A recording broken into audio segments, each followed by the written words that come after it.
দেশের বিভিন্ন স্থানের সভা সমাবেশ, মানববন্ধন সহ নানা ঘটনার খবর জানাচ্ছেন সহকর্মী সাকিব আল হাসান।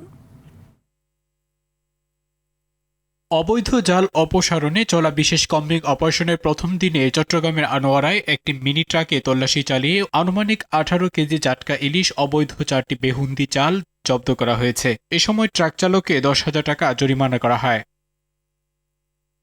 কুমিল্লার বরুড়ায় একটি পরিবারের বিরুদ্ধে 13টি মিথ্যা মামলা দিয়ে হয়রানির অভিযোগ উঠেছে শাহ আলম নামের এক নিষিদ্ধ ঘোষিত আওয়ামী লীগ নেতার বিরুদ্ধে।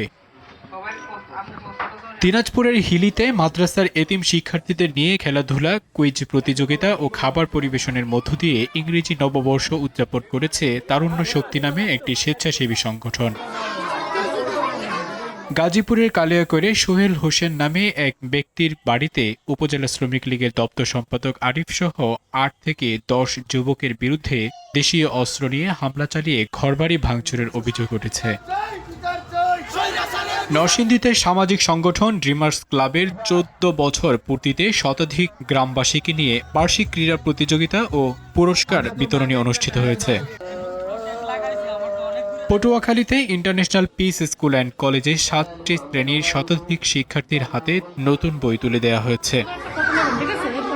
সাকিব আল হাসান, RTV।